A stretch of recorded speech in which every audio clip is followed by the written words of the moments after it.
It's the year 2025, and humanity is busier in space than ever before. Rockets are lifting off almost weekly. Space planes are getting ready to glide back from orbit. And multiple nations are chasing asteroids, the moon, and even preparing for Mars. This isn't science fiction anymore. It's happening right now.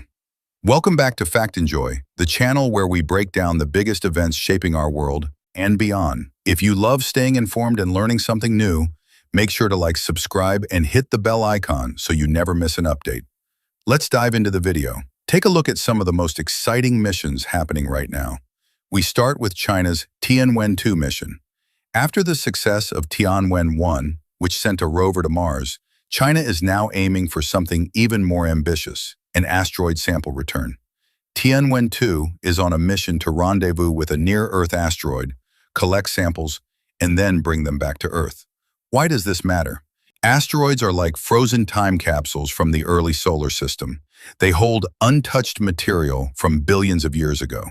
By studying them, scientists hope to learn how planets formed and maybe even how life began on Earth. If successful, Tianwen-2 could provide humanity with one of the most important collections of space material ever gathered. Would you rather explore an asteroid or the moon? Drop your answer in the comments below. But while China is reaching for an asteroid, another company is working on how to reach much farther by refueling rockets in space: SpaceX's Starship. This year, all eyes are on its orbital refueling tests.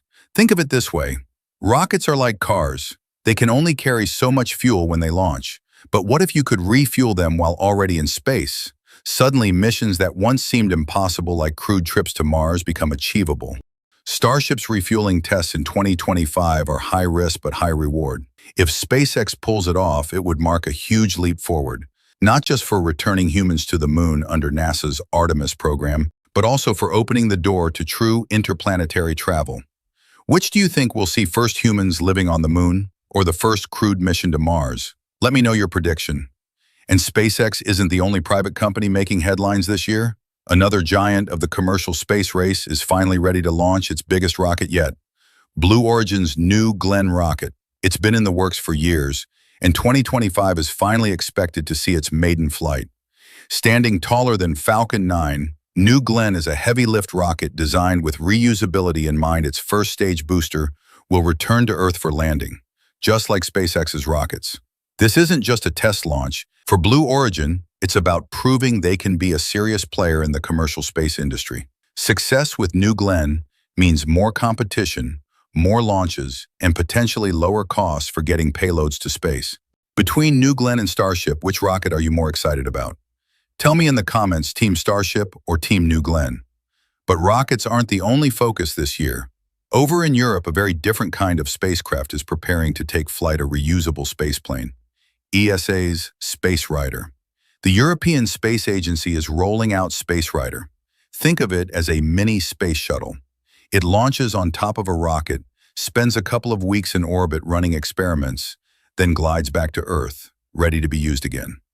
This is a big deal for European space science. Instead of one-and-done missions, Space Rider can fly multiple times, carrying out experiments in orbit and returning them safely. Would you trust a reusable spaceplane like Space Rider for human space travel in the future? Yes or no? And while Europe is testing a spaceplane, private companies and agencies worldwide are setting their sights on something much closer to the moon: commercial lunar landers. 2025 is seeing a surge in commercial lunar landers.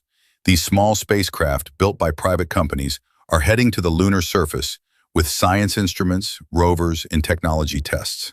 Some are part of NASA's Commercial Lunar Payload Services program, designed to pave the way for astronauts under Artemis. Landing on the moon isn't easy, but each successful mission brings us one step closer to a sustainable human presence there, and teaches us how to use lunar resources like water ice for fuel and life support.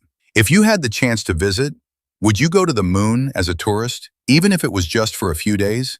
So there you have it: asteroid missions, giant rockets, reusable spaceplanes, and robotic landers on the moon. These are just some of the major space events of 2025, but the truth is, there's a lot more happening this year in space exploration.